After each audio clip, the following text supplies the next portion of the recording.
Welcome to 2075. Take a seat in El Paso, Texas, where a foreboding wall separates the Scarlets, also known as Republicans, from the Cobalts. And guess which party this is? It's Thanksgiving with the Clutterbuck family gathering, set to take place at the epidemic-impoverished home of leg-impaired Rufus, Brian Gross, ably hobbling on foot, but still a dynamo in the sack, Twyla, none better than Laura Vale to emphatically rule the roost one swig at a time, and the kids. Recovering alcoholic Madison, Cat L'Oreal, effectively teetering on the brink of drink, Adeline, Bixby Baker readily being the straight man for her telling puppet, Mr. Fuzzywinkle, engagingly voiced by Kyle Dunnigan, and Billy.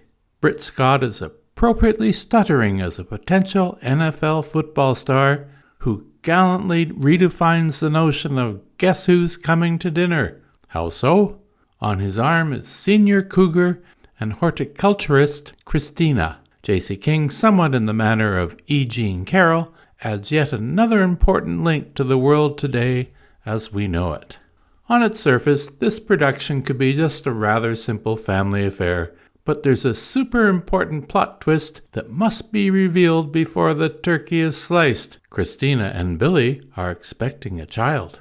Question: what's a mother hoping her son's fame and fortune as a star athlete, and then siphon off his fortune to keep her household afloat, to do? Answer: take her last hidden away cash, abort her first grandchild, then cheer her only son into the end zone of a huge signing bonus and a multi-year contract. What could be more American than that?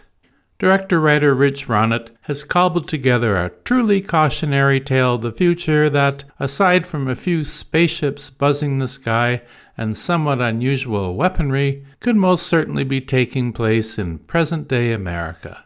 Just on the heels of Anthony Fauci's Fifth Amendment tour de farce before Congress, the narrative subplot about a new virus confining the Clutterbucks to home until travel is deemed to be safe again rings particularly true. Family squabbles are nothing new to the cinema in any age, but the greedy intent of the clan's matriarch to force her son's older-than-herself lover to abort also ties in neatly with the larger discussions in the land of the free today about family planning. Less emphasized, but in many ways far more important in the greater scheme of things, is Billy's desire to end his football career before it truly gets going, fearing one more concussion might permanently disable him for the rest of his life. Billed as a dark comedy, this film initially favors the ha-ha aspect, but soon slips into the aha genre for those moving beyond the yucks and becoming more intent upon contemplating the subtext. Nonetheless, a glass or two of a favorite libation is recommended before embarking on this madcap journey. Beyond all of that, there are a number of songs that keep the flow moving forward, but the oral icing on this cinematic cake is the original score from Dana Niu, most especially the bass clarinet and pizzicato string interventions. 3.5 stars for this. And if you enjoyed this review, please like and subscribe to the channel.